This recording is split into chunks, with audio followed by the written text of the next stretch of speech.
2024. And this meeting is being recorded, and we'll go ahead and do roll call. Betsy Emery. I am here. Okay. Chris Damgan. Present. Taylor Steenblock. Present. And Tanny Staff is present, so we have quorum. And at this time, we will go directly to Mr. Bellowan. Great, welcome. I included a couple of pages in your packet regarding the CIP updates, and I won't read through those. You have an opportunity to look through those. In short, SDIC has spent majority, not quite all, the majority of its budget that you all approved last June. In particular, the PMLS work, that work is moving forward as expected. The design team is getting further into their preliminary design process, and you have submitted your portion of the local match for this year. And so that's why 99% of the budget is spent. We have Randy's team is going to be working to install 2 more access gates. And they're actually here on campus, so if you want to walk down and take a look, for those who are here, you're welcome to do so afterwards. Happy to help out there. So we purchased the gates. You see that the expenses have come through and they'll be installed later this month. And the final piece is the SCADA projects that is moving forward as expected. And all the work installation should be done, and the as-built final work done. So you're completing the year as expected with the work budgeted as you had envisioned back in January. One thing I'll add is a comment about the Salmon Creek dredging project. I know Tanny has heard me talk about this project in past years. It's a sizable effort. There's quite a bit of sediment deposition that's accumulated in Salmon Creek, and it's retarding flow getting to the pump station. And so we'll have several years, the next several years, to try to dredge a new channel in that area. And it's going to take up a significant part of the reserves. You guys will be able to move forward into the new districts. But yeah, any questions about the capital project? Actually, I have one, Mr. Chair. Sorry. Mr. Damgan. Okay. Thanks, Bill, for the update. Appreciate the explainer. With regard to the sediment accumulation there in Salmon Creek, is that due to the development that's been occurring in the last 20 years? Are we seeing that kind of architect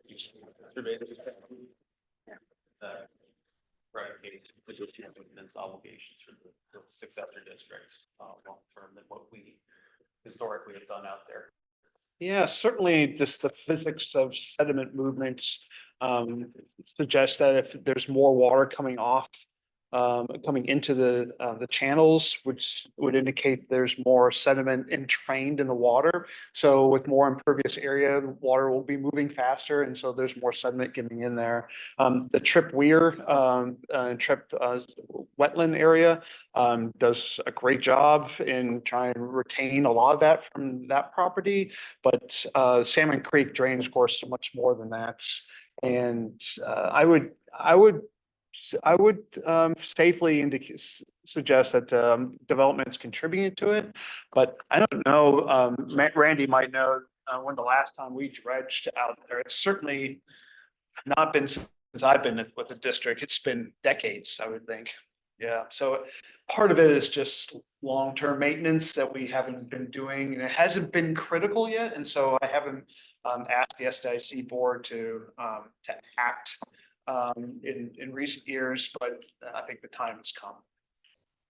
Does that answer your question? Yeah, I mean, I appreciate, I'm not a hydraulic engineer, but I would presume that hydraulics would have had a part of that and the potential for increased surface, particularly if you haven't maintained it in decades, given the changes physically to that basin. Yeah. And the potential for additional changes. I guess that would be kind of another consideration on how that might look into your ops plan going into the new district. Yep, and we've, the urban is, you may not know, but the urban district board has allocated some additional money towards, towards drainage maintenance. And so some that will be able to, help supplement, not only this area, but other areas where we need to do some more dredging. But to your point, it sounds like the weir installation that we did several years ago is helping to mitigate some of the challenges. Completely. Yeah, anything you would add to that? I mean, it's very noticeable that I got my own bill. I'm good.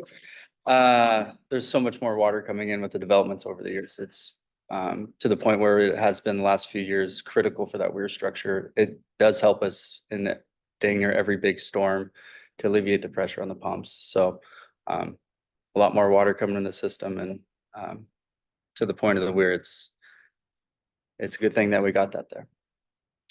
Yep, and the whole point of that wetland system, of course, is for treatment purposes, so sediment will deposit, but as you all well know, some sediment is just light enough, they'll continue to be in the water and it'll deposit later on, so. Okay, thank you. Sure.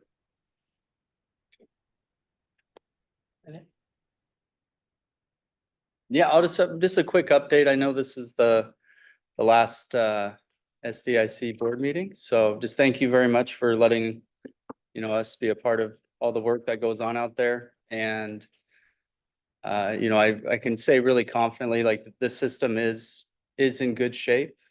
We continue to be out there on a at least twice a week basis. I mean, it takes maintenance, but from pump stations to ditches, everything's looking good. It's still going to continue. We're going to continue to do the work out there that's needed.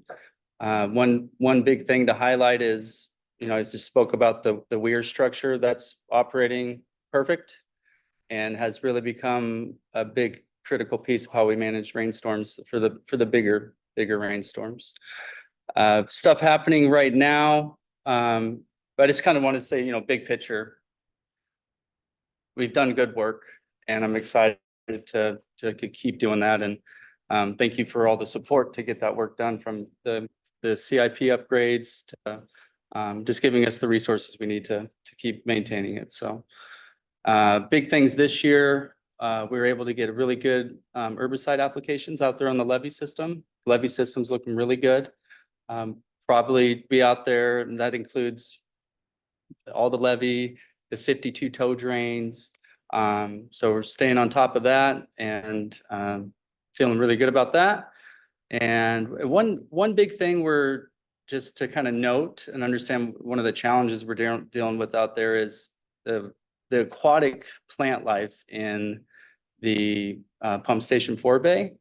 It's more and more each year. It's more growth. So our team is working internally and also externally with consultant, or Mosaic, who's a consultant of ours, and other Multnomah County, and just trying to bounce off some ideas and see what's the best way for us to mitigate that hazard or just situation out there. Because the more plants, the more stuff that goes into those pump stations is the more time that we have to spend out there, a couple of guys at a time raking that area. So just something we'll find a good solution. We just want to be environmentally friendly and the best we can, and just to understand what impacts and what treatments we use out there. But and another thing to note, we will be out there again probably around August sometime, mowing all the levees, just annual maintenance. And I think probably everybody in this room and on the computers know the 40-mile loop's coming right through there, and it has been paved up to our pump station. So that is really gonna help improve our access and make it a little easier for us to navigate doing levee projects and or annual maintenance. So that is exciting. And yeah, I guess, and that's one thing, just I think the board should feel good about, we continue to, day in and day out, coordinate with, all the landowners and the agencies and on the, out there on the east end. So that's, the airport, Multnomah County. And so that intergovernmental relations are in good shape, and I think we'll continue just to be well maintained. So, but thanks again. We love being out on the east end, and I know the guys mowing out there, they call it the back 40. It's their favorite place to be. So it's still a little piece of heaven out there that, we don't get throughout all the districts at times. So. Any questions from the board? Bill?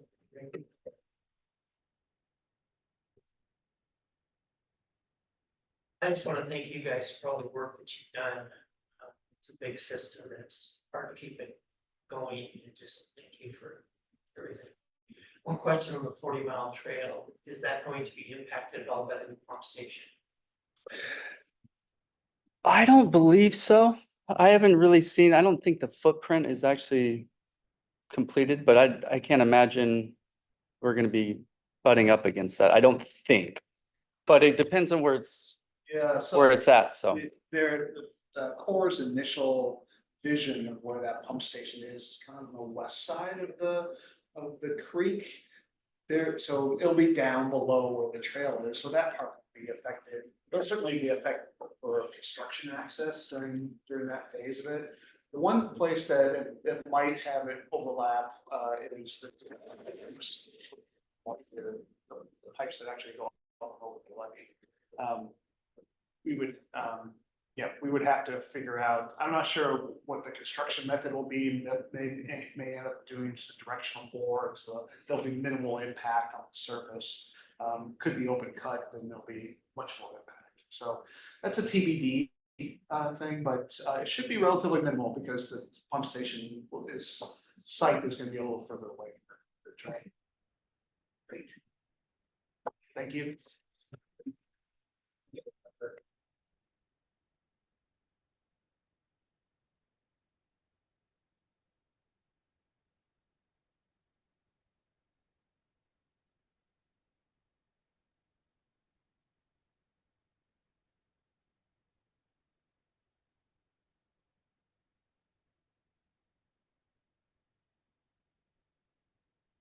Jim, you're muted.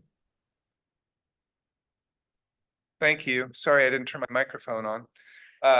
My first impression of this work is it should convene the revenue collection or billing representatives from the various cities and potentially the county, someone perhaps from the assessor's office, because where we really stumbled on a non-assessment oriented revenue method was on the collection technical and cost and legal issues. And so my proposal to the board will be that we convene those folks who are accountable for the collection and see if we can work through what it would take to move off of the assessment revenues and get those folks who would be obligated to collect on our behalf. But I am open to other direction from this board and the other boards, and acknowledge that we have not yet presented that formally to the urban board. Okay, I have reached out to Councilor Ripma a couple of times to seek his input. if he's interested. Yeah, I haven't heard. He thanked me, but hadn't gotten back to me with any specific recommendations. I did suggest to him that I thought that was sort of the Achilles heel of our effort to come up with a non-compression oriented operating revenue method. Did you have a question, Taylor? Yeah, I just wanted to say, I know the county is in charge of most of the assessments as I understand it. So, Jim, I don't know if you've talked to Mike Vaughn about that at all, or what the cost associated might be. We've not done the specific outreach to any of the partners yet, other than when we were back in the day when we were trying to solve for the assessments, we discussed the need to continue to wrestle with collection as a cost and technical hurdle that we couldn't overcome the last time we tried in a reasonable time frame. Yeah, are you planning on having the urban board take a formal position on that today? No, we Okay. need to, the work program has us getting moving on that this summer. Okay, great. I was just gonna say, I don't know if Commissioner Stegman will be able to take a position without running that by Mike first, so. Yeah. Sounds good. I mean, I'm happy to bring that to Mike. I know that he has considered that in the past, and I think there was a cost associated, so, yeah, just want to be sensitive to that. The county has a little bit of a lesser challenge, but also a bigger one. There's fewer unincorporated residents that we would need to bill, but you also don't have your own utility billing system. So the county's kind of in a unique situation there, and it'd be one of the challenges we'll need to discuss. Lori, did you want to add anything to that? No, I think that covers it pretty well. Is that consistent with your thinking, Tanny? So on the revenue.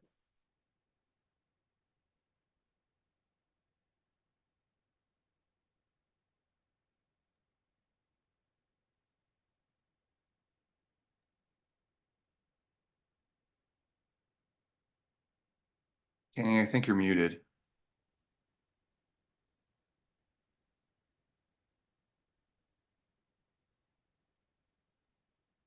Annie, we can't hear you.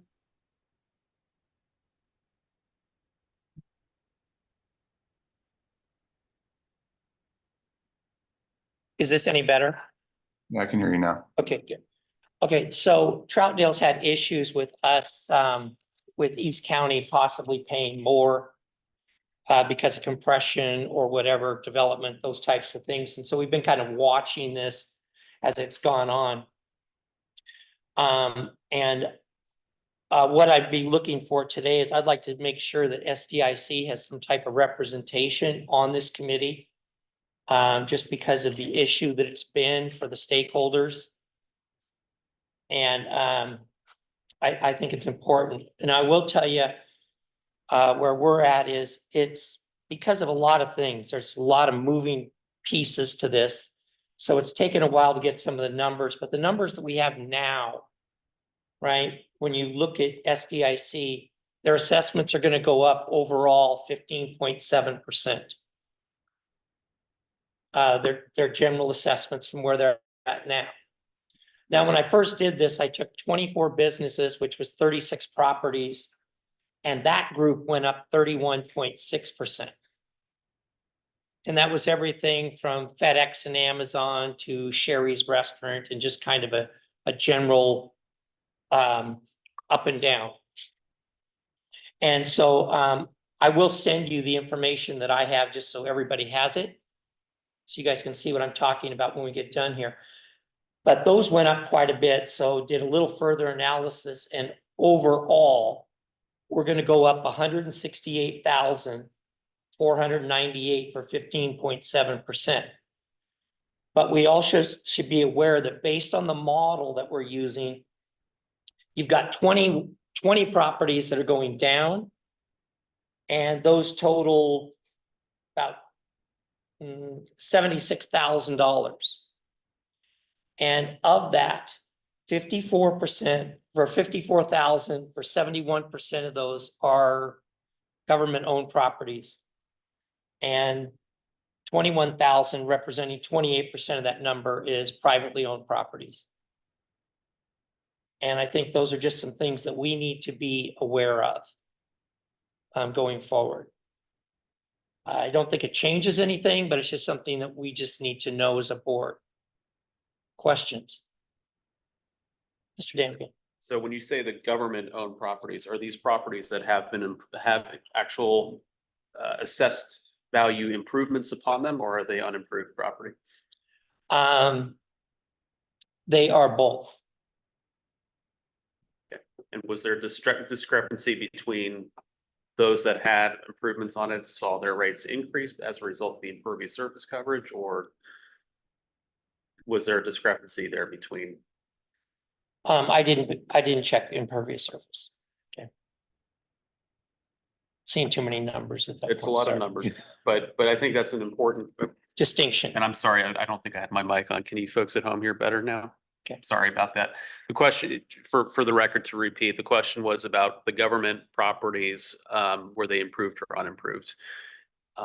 And whether or not they had improvements on it as far as pervious surface, if that mattered.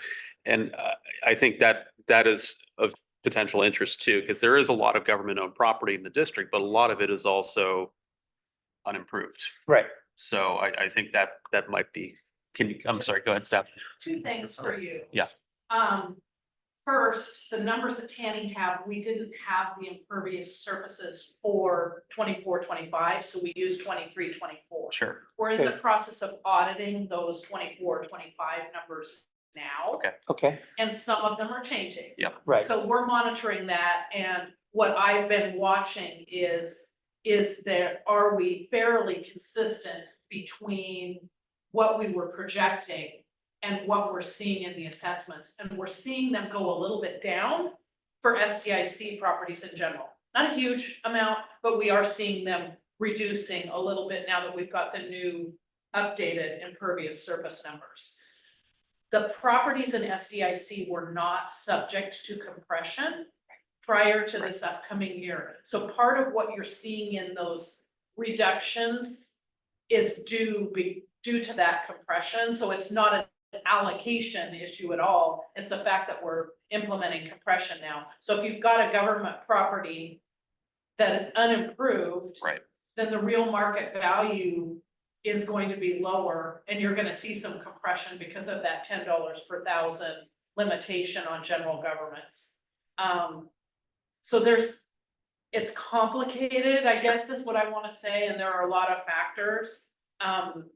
We'll have the real numbers, we have to have the real numbers and the allocation audit complete by July 15th to be able to provide to the county, and then we won't know the compression impacts until they go through their full billing impact. So we'll be able to take a look at the real numbers towards the end of the calendar year and come back and report to the urban board about what we're seeing once we get those numbers from the county. So And I know, we're kind of guessing on a few ends. So we've given Tanny the most updated numbers we had at the time, but since then we've been able to get updates on the impervious surface, and we're going through that audit process. and I understand the timing on that is a little bit awkward that you're reporting on Yeah. those figures after the dissolution. And Yeah. this is our last opportunity as a legacy board to highlight this issue, but it's important, I think, for the record to distinguish. Because on face value, if you don't understand the mechanics of it, Yes. the timing of it, it's a bad look that the government properties, the majority of them are seeing that decrease, whereas the private side appears to be getting more of that burden. But if we clarify how the sequencing of that is actually leading to that output, Yes. that's an important clarification to make for the record. So that's what I wanted clarified, and I've got it now, I think. Thank you.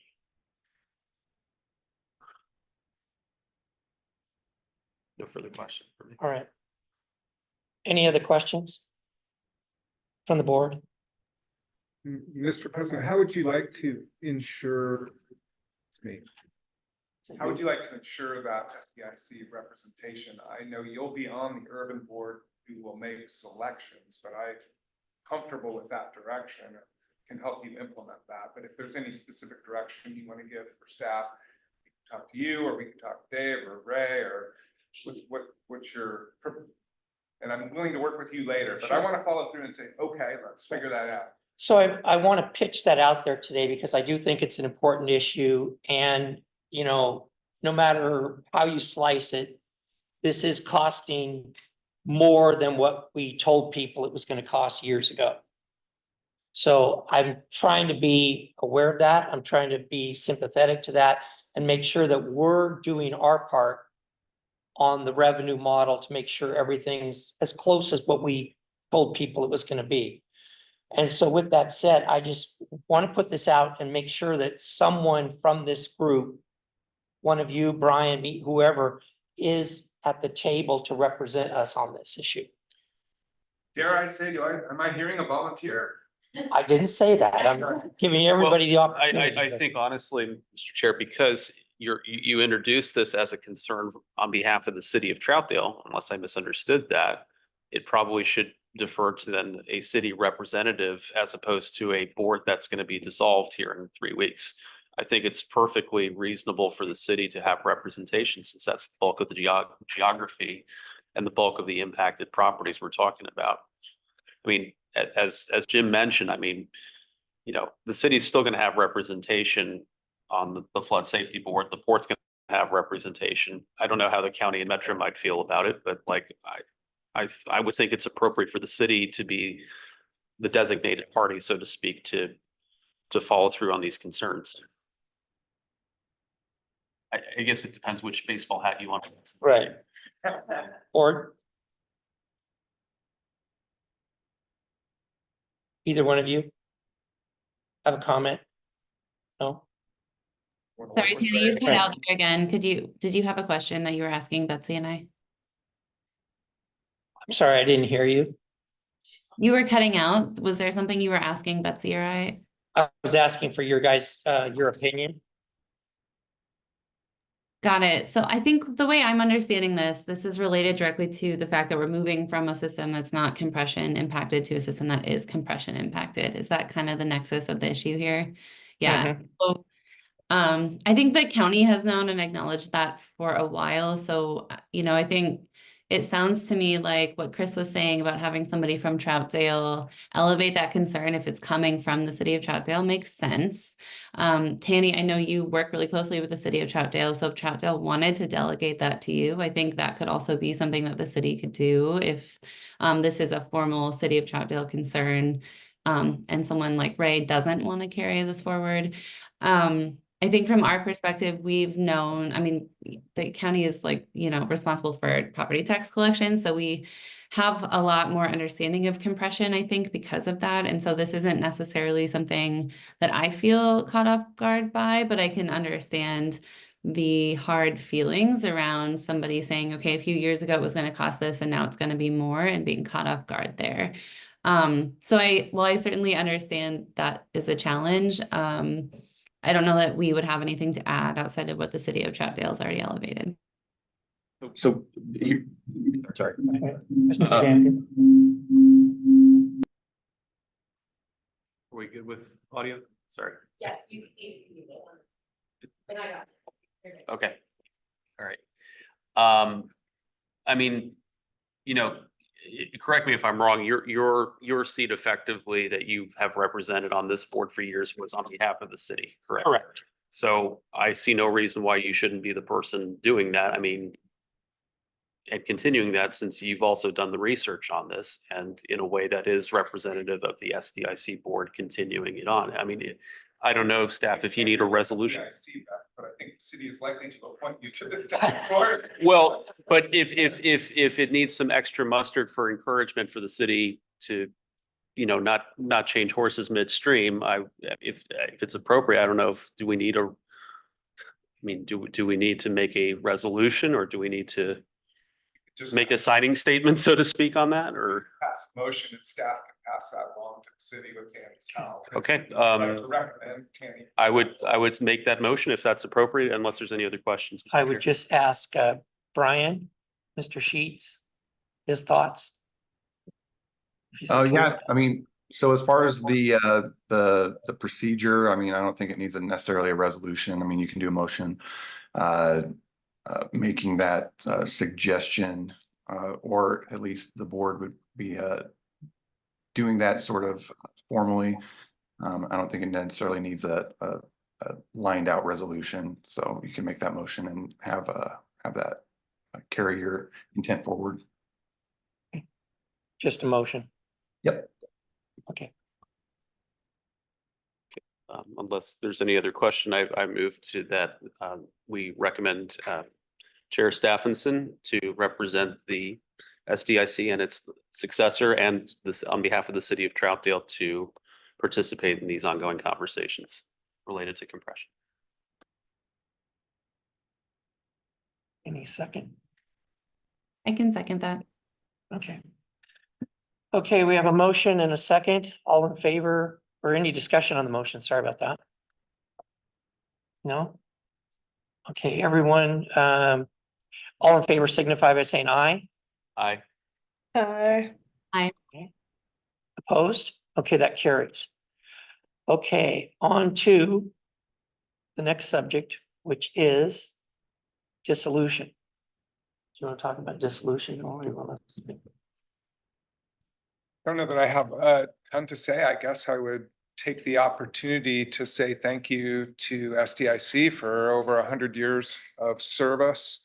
I think unique among the districts, at least during my tenure here with MCDD, SDIC has played I think a really unique and important role among the districts. And Brian, I think you and Penny have been instrumental to that, and that is, I think, forcing staff to really be thoughtful about revenues and to look for ways to be efficient, to consider East County perhaps more assertively than we might have without the leadership of Penny and SDIC. So it's interesting to me, and I didn't sleep very well last night because this feels really momentous, and we've come a really long way. And I know, Tanny, that you and many others of SDIC have contributed far more years of service to this than I have. And I guess my commitment to you, and I know the whole staff shares this, is to continue to truly try and do a great job serving the folks of the former SDIC and to maintain those principles of fiscal responsibility and customer service as we move forward. So again, with huge gratitude, much humility, and much appreciation for all the hard work that has gone into all of this. If there's any questions for us, we've achieved the statutory obligations necessary for the urban board to choose to call for dissolution. So with that, I'm happy to answer any questions. And again, we just offer my sincere appreciation for the leadership and support of SDIC through the years and through this process of transition. Thank you. Can I just, Chair, if I could address what's going to happen to the balance of the funds Good for the idea. district? So we have already set forth the work that we need to do to create a special bank account for all of the cash that will be designated for use for property within the SDIC boundaries. So we will be setting aside that cash and will only utilize that cash in the urban district on projects that are within the boundaries of SDIC and on the regular operating expense that we have normally charged to SDIC from MCDD for the staff and for the work that we do to operate that district. So that process has already begun. We already have the bank account established, and we are going through and creating a thorough process to document those expenditures, and will only draw down those funds once those expenditures have occurred. So we're going to be very careful in managing that process and assuring those residents of that district that we're utilizing those funds only in that area. And that's the same for Penn 2 as That's well. the same for Penn 2 as well. Okay, questions for staff? So it's a bittersweet moment. So a couple of things, we're coming in with about 2 million in change in hard cash. And I think Penn 2's got about 2 million. Correct. And And we anticipate that there'll be about $500,000 left after next year of the SDIC funds. And we anticipate that most of that will go towards the dredging that you heard Bill talking about. We've got that project online and budgeted to get started next year, but it's a multiple year project. So we anticipate that the remainder of those funds will be spent in fiscal 25-26. and then we have MCDD that's coming in with about 10 million in cash and has about 8 million in debt. 9 million, 9 million in debt. correct. And 15 million in hard assets. Right. And Penn 1, we won't even really talk about because they've got an EBT debit card or something. that they're Coming in with no debt, at least. They're coming in with no debt, Okay, and some assets. so I think one of the things as we go through this dissolution process, one thing that I want to bring up is how we're handling assets and liabilities, and in particularly the debt distribution from MCDD. I've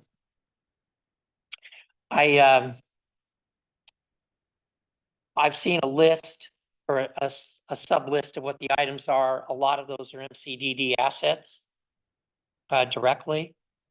And obviously they're coming in with money and they could take the money and they could pay off their debt and give the district what's left.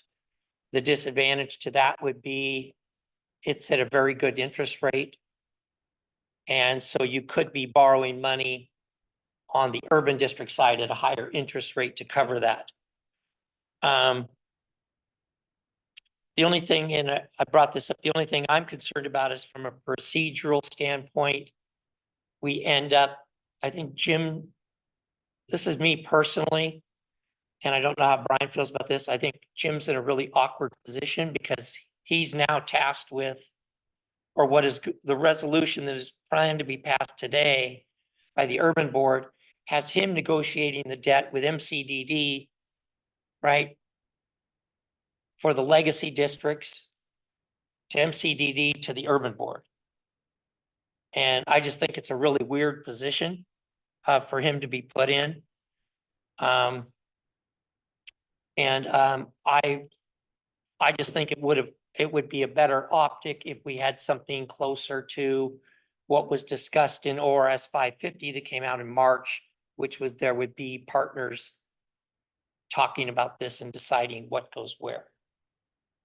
And this is just me looking at this probably from a public optics standpoint. So Brian, do you have anything? Well, I mean, to the extent that it's following ORS 550, I believe it's 360.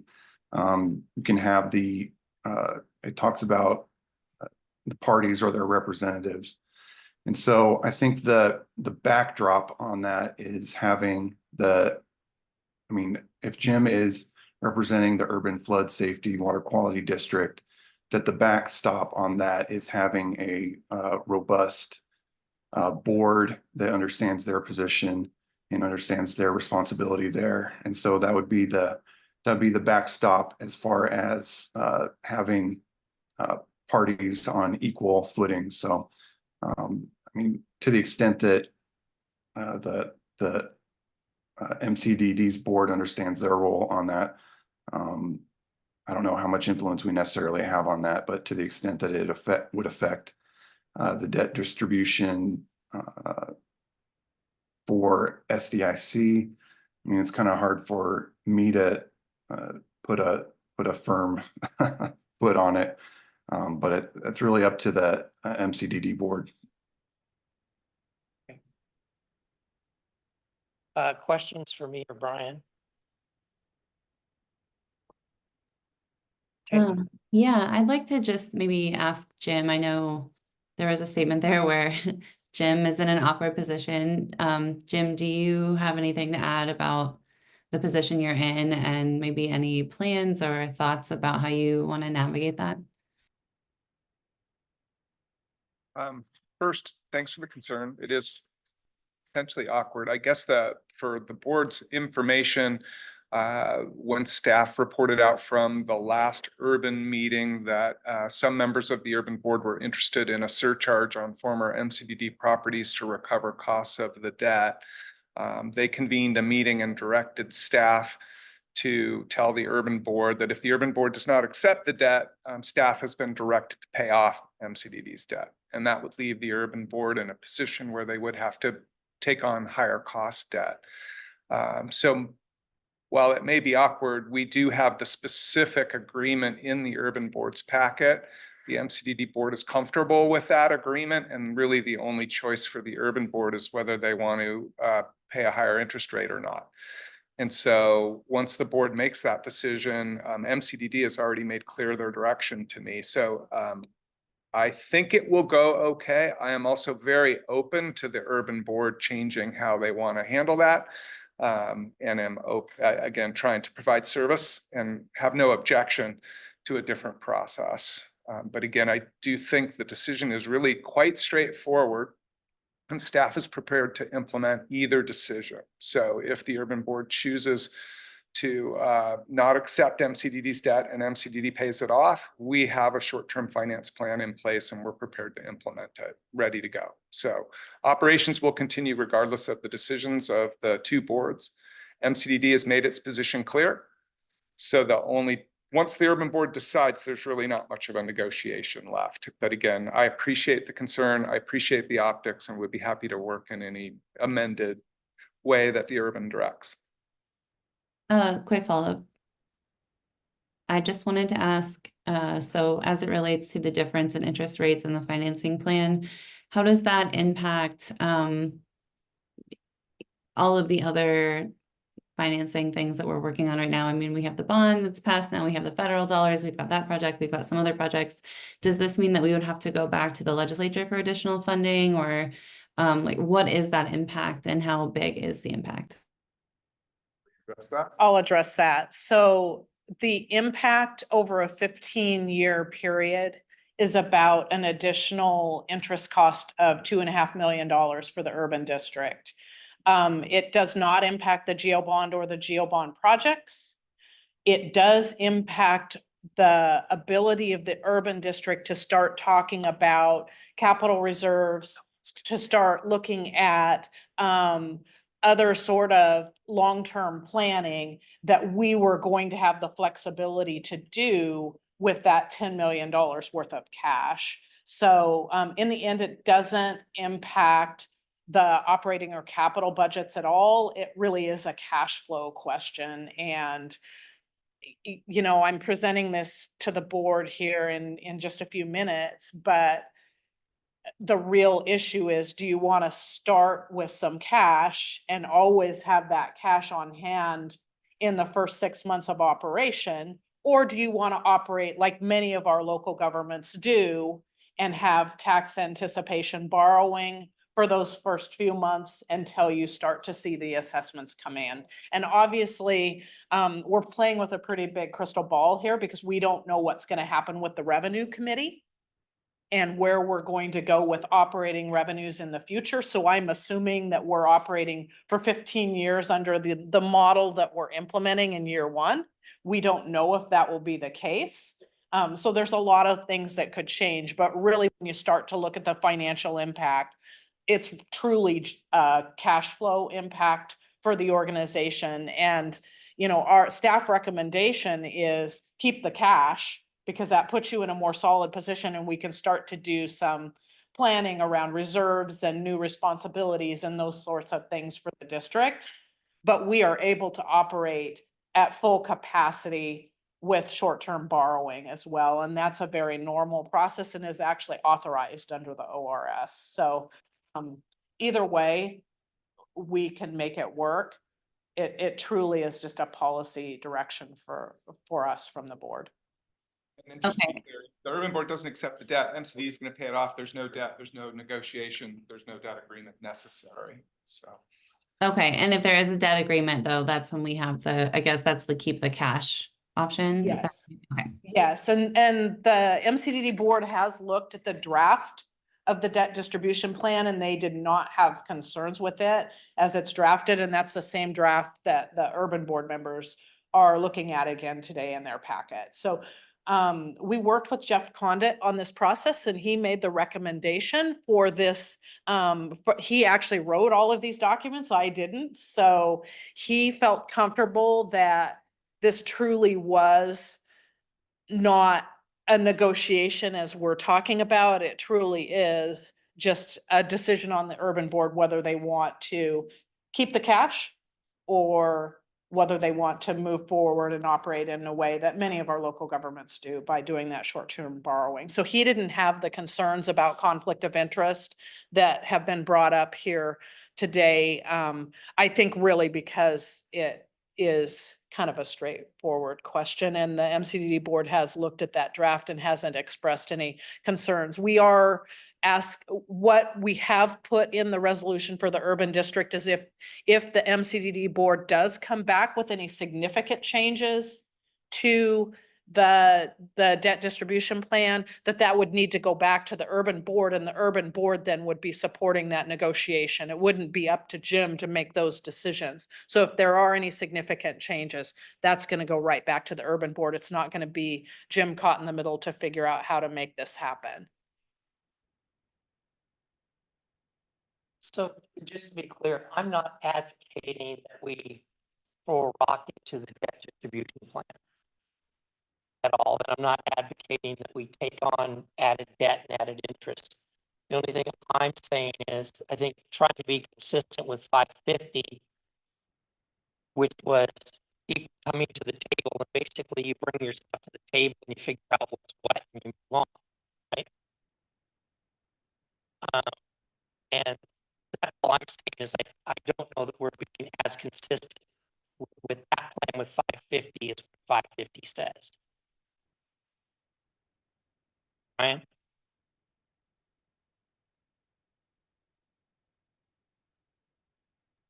I have to say, you guys keep cutting out again. But I think, Tanny, what you were saying is you are just mostly making sure we want to be consistent with ORS 550. Was that? Oh, no. Yes. Okay, okay. Yeah, and I totally agree. I will say, I think given that Jeff Condit wrote ORS 550, I'm pretty comfortable with whatever recommendation he has personally, but you know, I agree that we need to make sure and follow through on the commitments we make, so.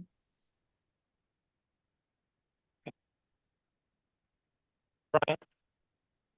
Yeah, so I mean, looking at what it talks about, I mean, I understand that Mr. Condit did put that together, but to the extent that it's followed through, I think that there are minimum requirements that can sort of check those boxes. I mean,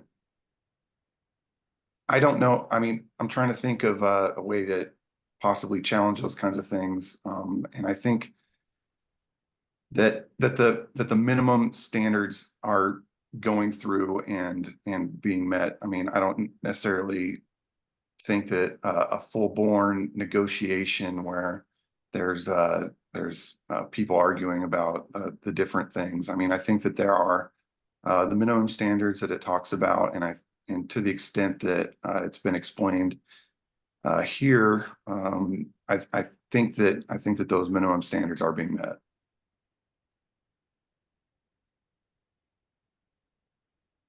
The resolution for the Sorry, Tanny, you, with the resolution for the district.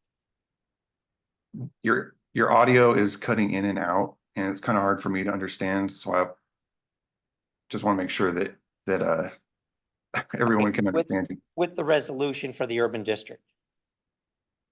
I haven't gone over that in detail, but to the extent that I mean, I don't think that there's necessarily an issue with it, and to the extent that it affects SDIC, I don't know how much of a role that we would have in it. In it going forward. Okay. Okay. Anyone else? Okay. All right. Then with that, I think we're at the dissolution resolution. Okay, so Okay. yeah, I'll go over that. It's on page 7 of your meeting materials here, and just want to apologize for the typo in the in the acronym there. But what this is basically authorizing or stating on the record that SDIC believes it's in the best interest for our representative to vote for dissolution based upon our current knowledge here, as well as the best interests of the landowners in SDIC. So it's basically authorizing President Stephenson to vote in favor of dissolution as the representative on the urban board. So your options today are to approve this as will be amended with the typo.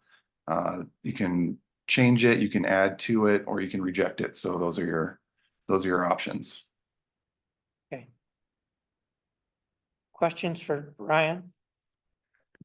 Yeah, absolutely. I just want to say, I called Brian and talked to Tanny separately. I think this is a really thoughtful resolution, and really appreciate that Brian and Tanny came up with it. And I told Tanny at our urban meeting, or at our TSCC meeting, that I wish I had been smart enough to come up with it. So I think it's a really thoughtful approach here, And I just want to acknowledge the good thinking and appreciate the tenor and approach that you guys have recommended. I think it's a really good one. So thanks, Brian. Thank you, Tanny.